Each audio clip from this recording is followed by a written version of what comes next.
On On sera à 8 heures. remercie, Seigneur, vraiment, vraiment, on te remercie pour cette journée qui commence, Seigneur, avec toi. C'est un privilège d'avoir une famille si beau, Si belle. si belle. Non, je vais dire autre chose, mais je ne vais pas tromper, mais si belle, Seigneur. Merci pour ces rassemblements avec toi, Seigneur. Toi, le centre. Toi, est-ce qu'on va rester tous ensemble, vraiment à table, pour manger ensemble de ce que tu nous vas donner aujourd'hui, Seigneur. Merci, Papa, pour la parole qui vient à travers de nous deux. Bon, de nous deux, Seigneur. Que vraiment, tout ce qu'il y a dans ton cœur, Seigneur, on puisse vraiment couler à travers de ton esprit, Seigneur. On ouvre notre cœur, qui vient l'esprit de révélation pour qu'on puisse comprendre mieux, Seigneur, ce que tu vas nous dire à travers d'Israël, parce qu'aujourd'hui, la parole, je sais que pour toi, c'est imprescindible. Et vraiment, Israël est dans ton cœur, Seigneur. Merci, Papa. On te bénit, on te loue, Seigneur. On te rend la gloire, Seigneur. Nous soumettons à toi, Saint-Esprit, à toi. Prends ta place, Saint-Esprit. Prends ta place, Saint-Esprit. De la communication, des médias, de tout ce qui sont techniques, Seigneur. Mais on laisse tout, Seigneur, que tout soit au-dessus de ton contrôle, Seigneur. Au nom de Jésus. Amen. Amen. Il y en a un qui suit. Merci. Alors, au moins, il y en a qui suivent, je ne sais pas. Alors aujourd'hui, vous savez que c'est un peu spécial. On va faire la prédication en premier. Oui.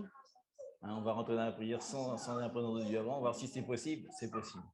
Et comme par hasard, on va parler de qu'est-ce que ça dit? Israël. Yes. Voilà. Et en plus, on va parler d'un thème particulier que j'ai déjà enseigné il y a 2 ans. Je pourrais peut-être avec un PowerPoint et tout. On avait enseigné sur Israël et l'horloge prophétique. On passera le PowerPoint. Mais on va répéter parce que c'est important. On va répéter. La parole parle sans arrêt de ça. L'horloge prophétique, ça veut dire que c'est Israël qui marque le temps de ce qui va se passer sur la terre. Donc, pour ceux qui ne le savent pas, Jésus revient. Bientôt, wow. il a dit « je reviens ». Je reviens. Donc, non, mais c'est sûr, hein, c'est sûr. Maranatha. Je ne sais pas, je ne parle pas espagnol. Maranatha. Israël et l'horloge prophétique. Alors, première parole sur laquelle on va s'appuyer, c'est la plus forte, c'est celle qui fait l'introduction, tout ça, c'est AG 267. AG 267, donc ce n'est pas que pour les vieux, c'est pour tout le monde. AG 267. Donc, c'est jamais des fois que... C'est pas que pour vous, moi je suis jeune. Car ainsi dit l'Éternel des armées, encore une fois, ce sera dans peu de temps, c'est-à-dire qu'il l'a déjà fait, hein, et j'ébranlerai les cieux et la terre, et la mer et la terre sèche. Il fait la différence entre la terre et la terre sèche, c'est-à-dire le désert en fait. Il dit j'ébranlerai toutes les nations, et c'est la traduction d'Arby que je vous donnais, il dit et l'objet du désir de toutes les nations viendra, et je remplirai cette maison de gloire. Il parle d'Israël, bien sûr, hein, dit l'Éternel des armées. Alors, vous savez que dans l'introduction de Louis II, il y a marqué « et les trésors de toutes les nations ». Je ne sais pas ce qui était traduit ça. Il n'y a que dans cette traduction-là qu'il y a ça, mais il y a vraiment marqué « l'objet du désir de toutes les nations ». Il parle bien sûr de Jésus qui revient, il ne parle pas comme si l'argent allait revenir à Israël. Ce serait un peu une erreur d'interprétation. Donc, c'est important de voir le texte original. Donc, ça, Darby a eu quand même cette bonne idée. L'objet du désir, c'est-à-dire qu'on désire tous ça. Tous on désire ça. Donc, on voit que ce qu'il nous dit, c'est que le Jérusalem et son temple et le retour de Christ sont liés ensemble. C'est là-bas. Et nous, on a donc une autre parole qui est dite à Pentecôte, je rappelle, c'est dans Actes 2,14. Vous vous rappelez quand ils disent que les gens ils disent ils sont sous, ils ont trop bu. Donc, c'est le moment où l'Esprit Saint revient. Il va citer Joël 2, 28, 29, qui est une parole que je pense. C'est une parole prophétique, en fait. Parole prophétique qu'on répète, je pense, peut-être presque chaque semaine. Mais il le dit quand même, il dit « Après cela, je répandrai mon esprit sur toute chair. Vos fils et vos filles prophétiseront, vos vieillards auront des songes et vos jeunes gens des visions. Même sur les serviteurs et les servantes, sur tout le monde, à l'époque il y avait 2 classes quand même, dans ces jours-là, je répandrai mon esprit. » Et on voit qu'il dit, dans Acte 2, c'est Pierre qui dit ça, il va dire « Voilà que s'accomplit la prophétie de Joël 2, 28, 29. » Donc 1000 ans après, parce qu'il écrit environ 1000 ans après, pardon, il voit que ça s'accomplit et nous, on est 2000 ans après ce truc-là. On est sur des cycles de 1, 2, 3. Donc, c'est intéressant parce que maintenant, c'est là vraiment qu'on voit l'accomplissement total, qu'il y a vraiment un épanchement, comme on dit, de l'esprit sur la terre. vous suffit de regarder le nombre de paroles prophétiques qui existent dans le monde par rapport à ce que c'était même il y a 10 ans. C'est impressionnant. Le nombre de prophètes qui se sont levés. Comme il y a une unité aussi de prophètes, comme il y a des écoles de prophètes, on voit vraiment que l'esprit prophétique est en train d'être très, très, très fort. En fait, c'est Jésus même que c'est l'esprit Jésus, de la l'esprit de la prophétie. prophétie. Donc, Comme il revient, il commence à nous parler un petit peu, soyez prêts quand même, parce que ça vient bientôt. Et il faut rappeler que justement, ce qu'on lit de 28-29, il faut lire la suite. Ce qui parle d'Israël, il dit alors, quiconque invoquera le nom de l'Éternel sera sauvé. Le salut sera sur la montagne de Sion et à Jérusalem. Comme a dit l'Éternel, et parmi les réchappés que l'Éternel appellera. Peut-être qu'on ne va pas trop aller là-dessus, mais bon, il faut savoir que le peuple d'Israël, la ville de Jérusalem va être prise, bien sûr, c'est dans l'Apocalypse, hein, que tout le peuple va être détruit, il va y avoir des massacres, ils vont s'enfuir dans le désert, qui seront protégés par les nations arabes, et qu'ensuite, nous, on ira dans le désert avec Jésus pour les redélivrer, les faire revenir. Mais il y a une promesse quand même que quiconque parmi le peuple juif invoquera le nom de l'Éternel sera sauvé. Donc, il parle des juifs messianiques. Et il dit bien, le salut sera à Sion et à Jérusalem. Voilà, donc, il parle de ça. Donc ça veut dire que quand on va voir ça, ces signes-là, on saura que le temps prophétique a vraiment avancé. Donc, en regardant ce qui se passe à Israël, on peut savoir où on en est dans le temps. Vous savez, comme les scientifiques qui disent on est à minuit moins 5, ils regardent les risques atomiques d'explosion nucléaire, ils regardent à quel point on est à la fin des temps, donc on est à minuit moins 5, je crois, d'après les scientifiques. Mais nous avec l'entendement, si on regarde ce qui se passe en Israël, on peut savoir ce qui se passe pour nous aussi. Que je vais rajouter. Okay. Alors, il y a plein de signes. On ne va pas tous les citer parce qu'il y en a beaucoup, mais on va en voir quelques-uns quand même. Et c'est ceux que j'avais projetés sur le PowerPoint, si vous vous rappelez. Donc, l'Aliyah, vous savez, Aliyah, c'est le nom qu'on donne, ça s'écrit A-Y-A ou Aliyah en français d'ailleurs. C'est le retour des Juifs qui ont été dispersés, donc de la diaspora dans tous les pays du monde. Donc, l'accélération, on en est témoin en ce moment, parce qu'en ce moment, on a en plus, j'avais partagé la dernière fois que ça revenait de tous les pays d'Amérique latine aussi. Ça revient d'Éthiopie aussi, mais maintenant, ils reviennent de Russie, ils reviennent d'Ukraine.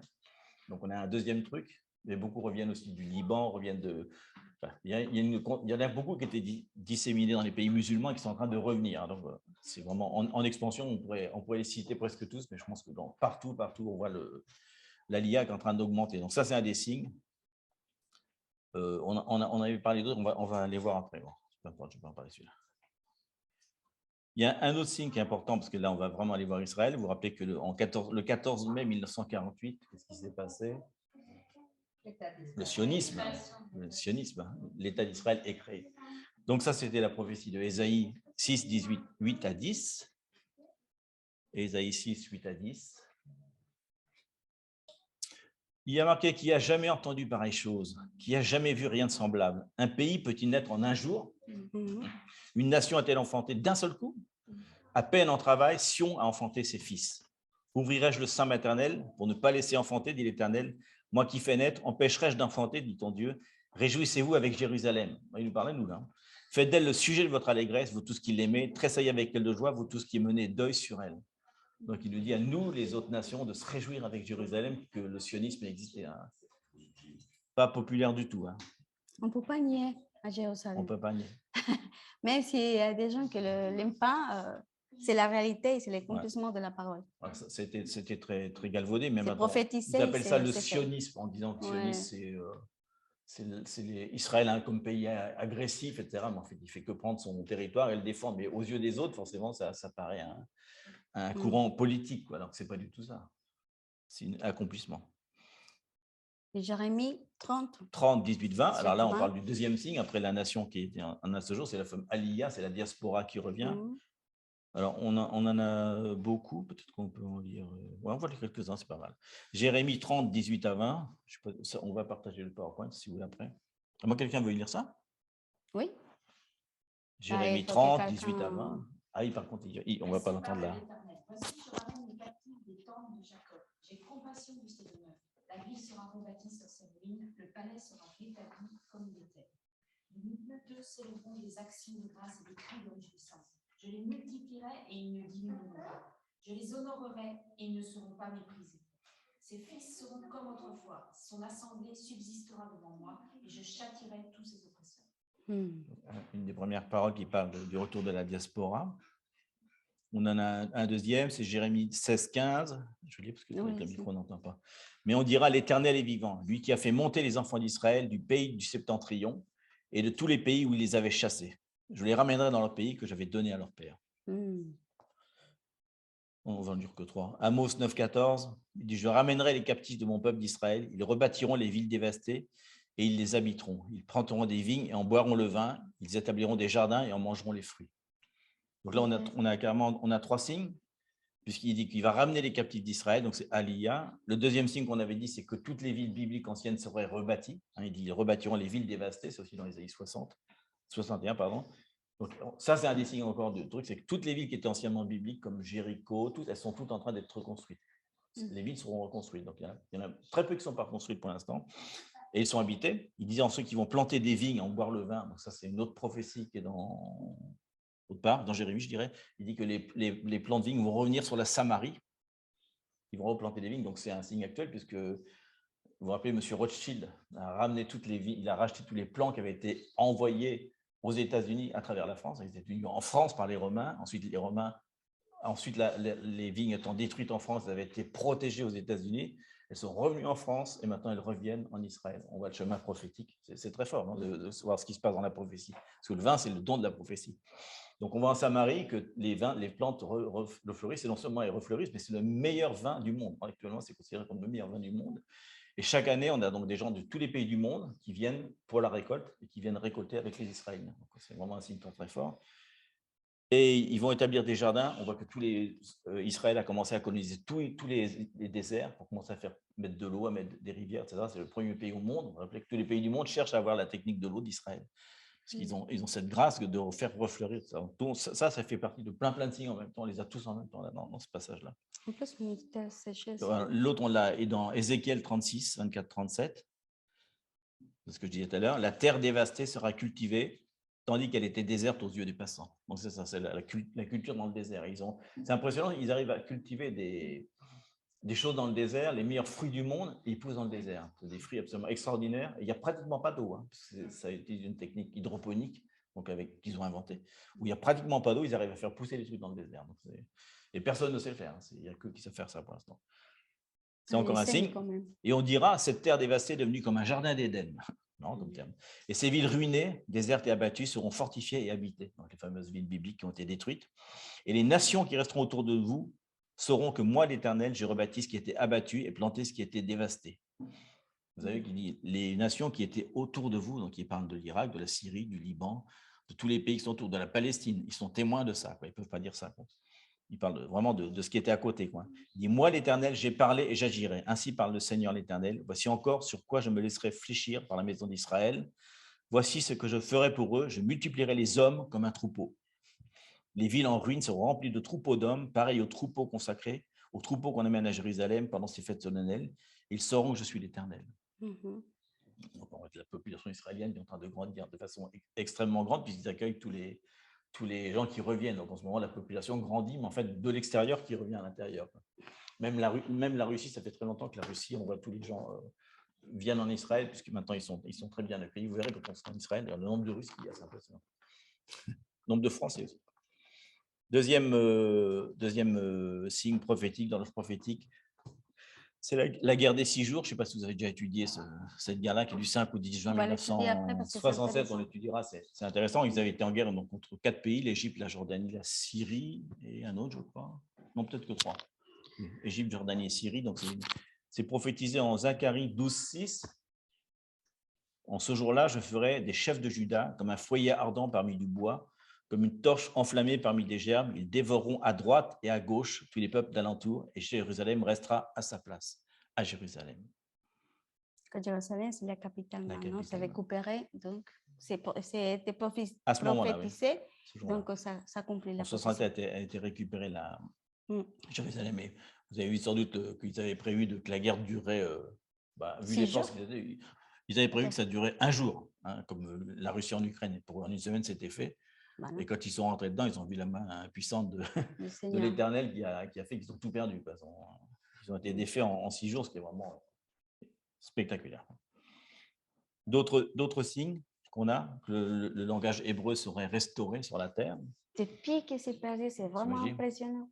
À C'est partir du moment où impressionnant. Sion est revenu, le langage hébreu, comme c'est un langage miraculeux, Qu'il existe il encore. existait Hein. encore quoi, depuis combien d'années, on ne sait pas. Bah, Ils disent que ça c'est fait- vraiment le premier langage qui existe au monde. Donc, Non, c'est perdu, mais continue, continue. Il y a beaucoup de gens qui prennent la langue. Ça veut dire que c'est pas c'est une arrêté. langue très, très vivante, qui se répand partout. Mm.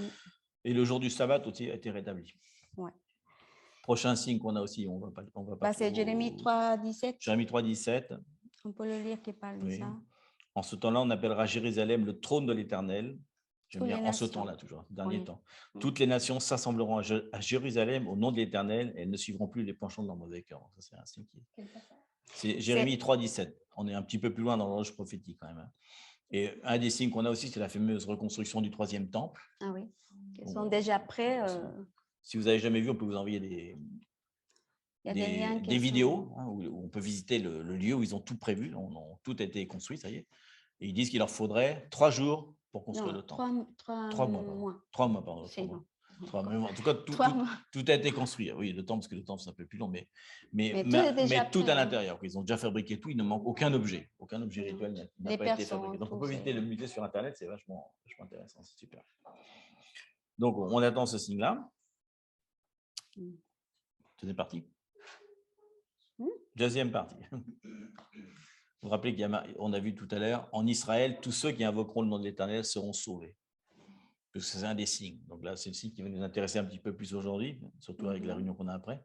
Donc, comment ça va arriver, ça?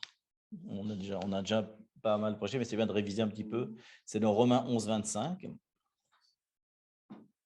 Romains 11, 25. Paul, toujours, même si elle appelait vraiment les Juifs, tout, elle appelait toujours à y aller pour les gentils. Mais dans le cœur, toujours aussi, c'est son peuple, en fait. C'est Israël. C'est un cœur, c'est pour ça qu'elle cite. Bah, en plus, on peut lire des Romains 10, 11, il y a plein qu'on peut citer. Mais c'est vraiment une chose qu'on ne peut pas séparer. Vraiment, les gentils, pas nous, parce qu'on parle de ça, mais il y a des courants, on peut dire comme ça, d'églises ou des courants évangéliques même, qui disent bah, Israël, c'est pas grave, c'est parti de l'histoire. Mais tout ce qu'il a la parole, c'est pour nous, les gentils. Donc là, il fait attention parce que jamais Dieu aime encore à Israël. Et nous, on va aimer ce que Dieu aime. Parce que c'est le désir de son cœur, Israël encore. Donc c'est à nous, et là, lui, il le dit justement. Ça, c'est ce qu'il dit, c'est la théorie du remplacement. Qui Oui. dit que ce qui a été écrit, c'était avant, et ce qui est maintenant, c'est pour nous. Quoi. Non, il y a une partie mais alors, pour Israël. Ça veut dire que quand Jésus revient, il ne sera pas juif. Quoi. Il serait français, je ne sais pas. Non. Lui est le juif. Jésus est juif, elle n'est pas romain, elle n'est pas grec. Lui, il revient parmi son peuple, il le dit. On doit aimer.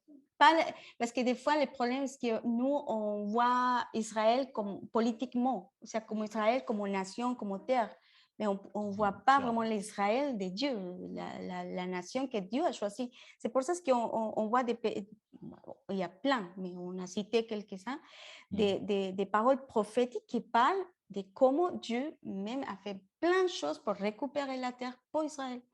Et en fait, c'est ça aussi, Jésus va venir là-bas.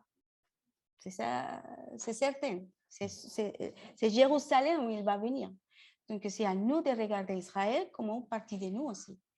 Pas d'être juif, c'est autre chose différente, mais c'est comme c'est parti des deux oliviers. Nous, on est les gentils et eux aussi sont les juifs. Donc, Romains 11. En plus, nous-mêmes, on vient d'une division des tribus. On est la partie de Juda et la partie d'Israël, vous vous rappelez? Oui. Même il y a Israël, Sion, Jérusalem, c'est beaucoup de choses. Si on étudie la profondeur de chaque mot, ça veut dire quelque chose de particulier. On ne peut pas aller là-dedans. Romains 11, 25, il dit, car je ne veux pas, frère, il parle aux Romains, donc il parle vraiment au peuple gentil, hein, que vous ignoriez ce mystère, afin que vous ne vous regardiez point comme sages. C'est qu'une partie d'Israël est tombée dans l'endurcissement jusqu'à ce que la totalité des païens soit entrée. Jusqu'à. Ça n'a rien dit que pour toujours. Elle a endurci le cœur jusqu'à un temps que Dieu attend justement la révélation de tous. Donc, et en plus, il dit que seulement une partie d'Israël est tombée dans l'endurcissement. Donc, on peut voir tout ce qu'il veut dire. Il nous dit, c'est un conseil, ne vous regardez pas comme sages. Donc, il veut dire justement que dans votre cœur, il n'y ait pas, qu'on ne devienne pas arrogant et fier. On dit que tout ce que Dieu a fait, maintenant, il l'a fait aux Juifs. Ah, ils n'ont pas voulu, donc terminé. On lit les prophéties, juste les prophéties qui nous intéressent, où il est puni, mais pas celles où il y a la rédemption. On dit, ah, c'est juste pour nous. Donc, il revient pour nous et puis on devient antisémite, en fait. On devient antisémite, quoi. Donc, si on peut pas avoir d'arrogance dans notre cœur, c'est qu'il nous dit qu'une partie d'Israël est tombée dans le durcissement, mais il nous donne un truc comme si c'est à nous de rentrer. Si on rentre dans la, si tout, on arrive à faire rentrer tout le monde, la totalité des païens, enfin, Des gentils. des gentils, pardon. Les On païens, est gentils. ils ne sont pas toujours gentils. Mais bon. Tous les chrétiens ne sont pas gentils quand même. Je blague. Donc, il dit que l'endurcissement est partiel. Hein, c'est-à-dire que quand même, il y a un voile, quoi. Il y a un voile quand même qui va tomber. Mais son truc, c'est que, en fait, quel est le voile qu'ils ont? C'est qu'ils voient pas. Le seul voile qu'ils ont, d'ailleurs, c'est qu'ils ne voient pas Jésus comme Messie. Oui, c'est ça. Parce que quand le voile est ôté, qu'ils voient Jésus comme leur Messie, c'est ce que font les Juifs messianiques dans la prédication, leur faire lire Ésaïe 35, hein, c'est parce qu'ils ne le lisent jamais 53. dans les 53. Il y en a qui suivent. J'ai toujours testé ça. Siane, il fait test un peu. Je blague. Et donc, 53, ils leur font lire parce que ce n'est pas lu dans les synagogues. Ils parlent de 52 à 54. Ils n'aiment pas lire 53. Ce n'est pas lu dans les synagogues. Non, il y a plein de choses. Donc, quand on leur fait lire dans la rue, on peut vous donner des vidéos, ils le font lire dans la rue en hébreu, bien sûr, parce que sinon, ça fait une distance entre les gens. C'est les Hébreux qui parlent aux Hébreux, quoi. Ils leur font lire 53 et après, ils leur posent la question, mais de qui ils parlent? Ils sont perplexes. Je ne sais pas. Bien sûr, j'ai peut-être Jésus. Ah. Donc là, leurs yeux s'ouvrent et ils commencent à lire le Nouveau Testament, en plus en hébreu, il dit que c'est en hébreu. Hein. Et ils se disent, mince, mais c'est un juif qui a écrit ça. Donc ils se disent, mais finalement, c'est un livre à nous, c'est pas un livre gentil. Et nous, en plus, on pense que c'est un livre gentil, alors que eux, quand ils le lisent, ils voient bien que c'est un livre juif, parce que ils lisent les paroles de Jésus, puis ils disent, mais il parle aux juifs, là. Même des paroles que nous, on ne comprend pas, ils les voient en juif. Donc leurs yeux s'ouvrent et là, l'endurcissement s'arrête parce que... En plus, là, c'est interdit pour le juif de lire la Bible des évangéliques. C'est-à-dire que c'est vraiment interdit. Ah oui, c'est interdit. Mais quand les gens arrivent à le lire, parce que évidemment, il y a le Seigneur qui les appelle, il y a quelque chose qui se passe. Il dit, mais là, c'est Jésus, c'est Jésus finalement qui parle. Oui, donc pour là, c'est vraiment fort. On a entendu cette semaine justement de l'équipe qui sont là en Israël, d'une fille justement, un Colombien qui a prêché, le partagé ce Jésus. Elle a dit, mais c'est Jésus, non, Jésus, c'est interdit. Les gens nous disent, le rabbin nous dit qu'on ne peut pas lire, on ne peut pas croire ça parce que c'est le Dieu de vous, mais pas de nous. Le vrai, c'est le nous. Donc après une discussion, lui, il le laissait comme ça. Et après, c'est le même Seigneur qui a commencé à parler profondément. Elle est arrivée avec, parce que le père, il est, comment dire, guide de tourisme. Il dit, bon, je vais monter à Jérusalem parce qu'elle habite à d'autres endroits et jamais, elle ne connaît pas Jérusalem. Donc, elle dit, bon, je vais avec mon père. La première chose, il faut y aller à mur de lamentation. Et le père lui dit, écris quelque chose sur le mur. Sur le mur. Et qu'on a dit, non, je ne peux pas écrire ça parce qu'il y a quelque chose qui s'est passé sur l'intérieur. Donc, il a dit, OK, j'y vais. Et quand elle est arrivée là, à le mur, elle a commencé à pleurer. Elle a dit, Seigneur, Jésus, si tu es vrai, montre-moi que vraiment tu es vrai. Elle a écrit ça. Montre la vérité. Donc, elle a mis là, elle a commencé à pleurer et tout. Et à un moment, elle a senti vraiment la révélation que Jésus est vraiment le Dieu. Et toute l'histoire qu'elle rencontre dans le rabbin et tout, la synagogue. Elle a dit, waouh! Et en ce moment, elle s'approchait à son père et il a dit, je sentis la révélation de Dieu, mais elle ne peut pas y aller plus loin. Mais après, c'est le Seigneur, elle a commencé à lire le livre interdit. Elle a trouvé à Jésus. Donc, elle a partagé ce témoignage et c'est merveilleux parce qu'il a dit, et vraiment, il y a quelque chose, elle les voit. C'est déchiré et elle a entendu, elle a vu en plus à Jésus. C'est merveilleux. Et c'est là, en ces moments, que c'est important, c'est impressionnant. C'est impressionnant comment les ciels sont ouverts parce que le temps s'approche. Donc, comme le temps s'approche, il y a plus de soif, plus de faim pour trouver vraiment la vérité. Donc, voilà. Je trouve ça fort parce que En fait, ce qui se passe quand ils rencontrent ça, et en fait, on voit ça, il y a beaucoup de vidéos sur Internet où on voit des Juifs lire pour la première fois le texte, comment ils pleurent, quoi, comment vraiment ils Ouais, sont c'est touchés, une quoi. révélation. C'est une vraie révélation. Ça me fait penser, je ne sais pas si vous avez déjà vu, quand ils montraient aux Allemands les camps de concentration, qu'ils n'étaient pas au courant, ils étaient là. C'est pas possible que mon peuple ait fait ça, quoi. Donc, il y a ce même truc de persécution, mais c'est la même chose que nous, on dit ça, mais nous, la plupart des chrétiens ont un voile devant les yeux sur Israël aussi. Mhm. C'est la même chose. Dans l'autre sens, on a le même voile, quoi, qui est là, parce qu'il y a un mélange entre le pasteur qui va mettre une kippa, ça n'a rien à voir, donc il va devenir juif dans ce coup, ça n'a rien à voir. On n'épouse pas la culture juive ni l'état politique d'Israël, le sionisme, quoi, si on peut dire, quoi. On prend juste la parole de Dieu et on s'est fidèle à ça. Et il y a une parole donc, qui confirme ça. De ce que dit Paul, c'est dans Matthieu 23, 37 à 39. Et c'est Jésus donc qui parle, bien sûr. Il dit « Jérusalem, Jérusalem, qui tue les prophètes et qui lapide ceux qui te sont envoyés. » En fait, il parle de lui-même. Il le dit en larmes en plus. Combien de fois ai-je voulu rassembler les enfants comme une poule rassemble ses poussins sous ses ailes, et vous ne l'avez pas voulu. Voici votre maison vous sera laissée déserte, car je vous le dis, vous ne me verrez plus désormais, jusqu'à ce que vous disiez « Béni soit celui qui vient au nom du Seigneur. » Hosanna. Donc, mais il y a une condition. Jésus dit il prophétise qu'à la fin des temps, Jérusalem sera détruite complètement, totalement, elle sera envahie, et qu'ils ne le verront plus. Donc le retour de Christ, donc pour nous aussi, on a intérêt à ce que ça se passe rapidement, c'est la condition sine qua non, jusqu'à ce qu'ils disent, les Juifs, béni soit celui qui vient au nom du Seigneur, jusqu'à ce qu'ils se convertissent. Donc on a intérêt, c'est notre désir et c'est notre...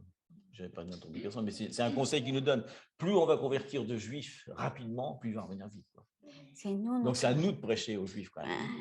Il n'y a pas assez de Juifs là-bas pour prêcher aux Juifs. Il y en a. Oui, il y en a, mais on en a beaucoup qui sont en France. On parlait hier de Florent, du témoignage qu'il nous a donné. Et on en a d'autres, d'ailleurs, de gens qui ont rencontré C'est l'occasion, quand on rencontre des Hébreux, de leur partager où ils sont ici, parce qu'on ne sait pas l'effet que ça va avoir par rapport à leurs parents, quand ils vont revenir, peut-être toute la famille va se convertir. Donc, mais c'est important, on a deux trucs, en fait. C'est convertir tous les gentils, puisqu'il dit jusqu'à ce que la plénitude des gentils soit rentrée, mais on doit aussi pas oublier qu'il faut prêcher aux Juifs aussi, parce que il faut des deux côtés, il faut aller des deux côtés en même temps. On peut pas dire non, nous on est en France, je vais me concentrer que d'évangéliser, que les Français, mais je vais plus avoir de...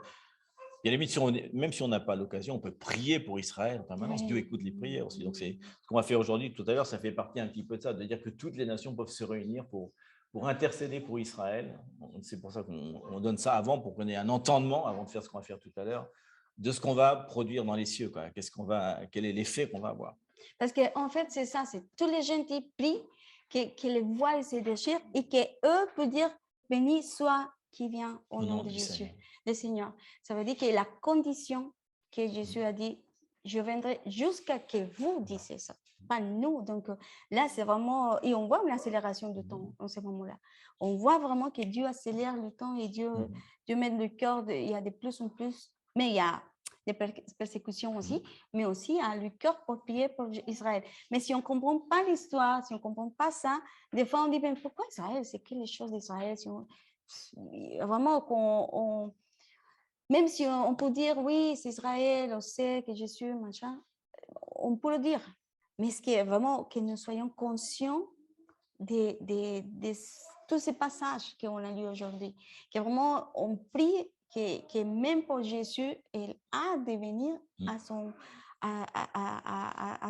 peuple, parce que finalement, c'est lui qui a choisi. C'est lui qui a choisi à Jérusalem, c'est lui qui a choisi Israël. Et nous, c'est la grâce du Seigneur qui nous a donné le pouvoir de rester avec eux, dans la même racine. Donc, c'est nous aussi de prier vraiment pour ça.